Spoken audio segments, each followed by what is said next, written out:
মহামানবের অবদান থেকে আজ কি পড়ব? যীশু খ্রিস্ট। প্যালেস্টাইন দেশের বেথলেহেম নগরে এক ঘোড়ার আস্তাবলে 25শে ডিসেম্বর রাতে যীশু খ্রিস্টের জন্ম হয়। তার মাতার নাম মেরি, বাবা হলেন যোসেফ।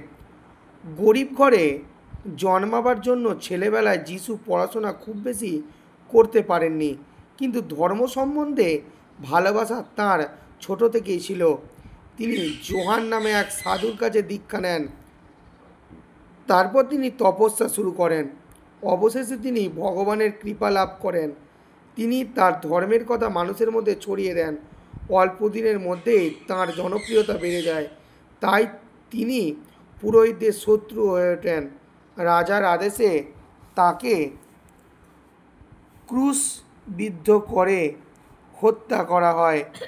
যিশু প্রবর্তিত ধর্মকে খ্রিস্ট ধর্ম বলে, তাঁর শিষ্যদের বলে খ্রিস্টান। তাঁর উপদেশগুলি খ্রিস্টানদের পবিত্র ধর্মগ্রন্থ বাইবেলে লেখা আছে। তাহলে খ্রিস্টানদের ধর্মগ্রন্থের নাম কি? বাইবেল।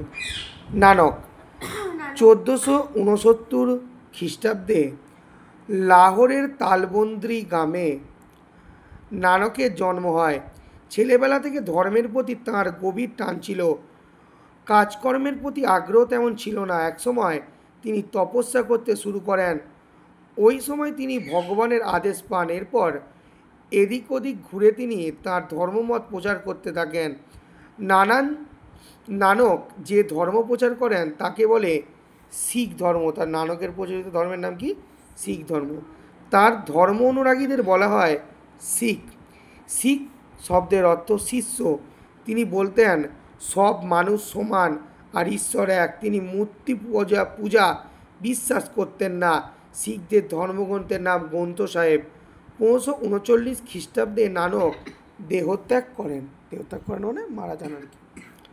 কবির রামানন্দের প্রধান শিষ্য ছিলেন কবির। তিনি মুসলমান তাঁতির ঘরে পালিত হলেও কোনো ভেদাভেদ মানতেন না। তিনি সকল মানুষকে সমান চোখে দেখতেন। তিনি বলতেন পৃথিবীতে আলাদা আলাদা কোনো জাতি নেই, একটাই জাতি, তা হলো মানব জাতি। মানুষের ধর্ম হলো একটা, তা মানব ধর্ম। মন্দিরে মসজিদে গির্জায় কোনো ঈশ্বর নেই, ঈশ্বর আছে সকল মানুষের মধ্যে। তার উপদেশগুলি খুব সহজ সরল 2 লাইনের ছড়ার আকারে মানুষের মধ্যে ছড়িয়ে দিতেন। এগুলিকে বলা হয় দোহা। তাহলে দোহা কি? কবিরের উপদেশগুলি, মানে 2 লাইনের উপদেশ আর কি, তিনি মানুষের মধ্যে ছড়িয়ে দিতেন। বুঝতে পেরেছ? খুব সহজ সরল ভাষায় 2 লাইনের ছড়ার আকারে মানুষের মধ্যে তিনি তার উপদেশগুলি ছড়িয়ে দিতেন। তাকে বলা হতো দোহা। বহু মানুষ রামানন্দ কবিরের ধর্মমত গ্রহণ করেছিলেন। শ্রী চৈতন্যদেব 1486 খ্রিস্টাব্দে বাংলার নবদ্বীপে শ্রী চৈতন্যদেব জন্ম হয়। তার পিতা ছিলেন জগন্নাথ মিশ্র আর মায়ের নাম শচী দেবী। ছোটবেলায় তাকে সবাই নিমাই বা গৌরাঙ্গ বলে ডাকত। খুব অল্প বয়সেই তিনি পণ্ডিত হয়ে ওঠেন। 24 বছর বয়সেই নিমাই সন্ন্যাসী হন। তিনি যে ধর্ম প্রচার করেন তাকে বলে বৈষ্ণব ধর্ম। তাহলে নিমাই প্রচলিত ধর্মের নাম কি? বৈষ্ণব। বৈষ্ণব ধর্ম। ঠিক আছে? ঈশ্বরে ভক্তি রাখা, জীবের প্রতি দয়া, হরির নাম করাই তার ধর্মের মূল কথা। তিনি জাতিভেদ মানতেন না। হিন্দু মুসলমান সবাই তার শিষ্য ছিল। বুঝতে পেরেছিস? এবার আমরা পড়ব শ্রীরামকৃষ্ণের কথা। ঠিক আছে? শ্রী রামকৃষ্ণদেব 1836 খ্রিস্টাব্দে হুগলি জেলার কামারপুকুরে শ্রীরামকৃষ্ণের জন্ম হয়। তার প্রকৃত নাম গদাধর। তার বড় ভাই রামকুমার ছিলেন দক্ষিণেশ্বরের কালী মন্দিরের পূজারী। গদাধরের কাজ ছিল মা কালীকে ফুল দিয়ে সাজানোর। রামকুমারের মৃত্যু হলে গদাধর মন্দিরের পূজারী হন। সেখানেই সাধনা করে তিনি দেবী মায়ের দেখা পান। চারিদিকে তার নাম ছড়িয়ে পড়ে। তিনি কোনো ধর্মের প্রচার করেননি। সকলের সঙ্গে সহজ সরলভাবে কথা বলতেন। তিনি বলতেন, যত মত তত পথ, সব ধর্মই সমান।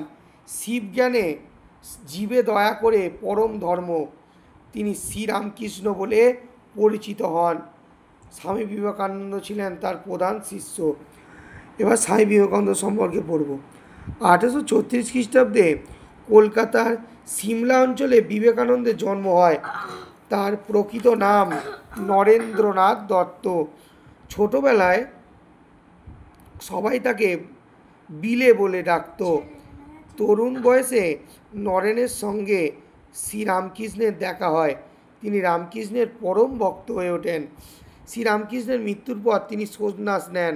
মানুষের সেবাকেই জীবনের পরম ধর্ম হিসাবে গ্রহণ করেন। 1893 খ্রিস্টাব্দে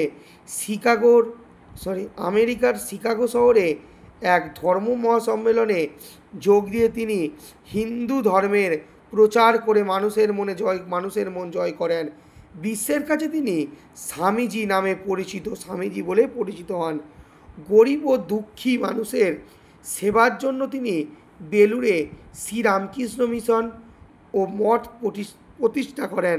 শ্রীরামকৃষ্ণ মিশন আজও পৃথিবীর সর্বত্র মানুষের সেবা করে চলেছে। 1902 খ্রিস্টাব্দে স্বামীজি দেহত্যাগ করেন মানে মারা যান। ঠিক আছে।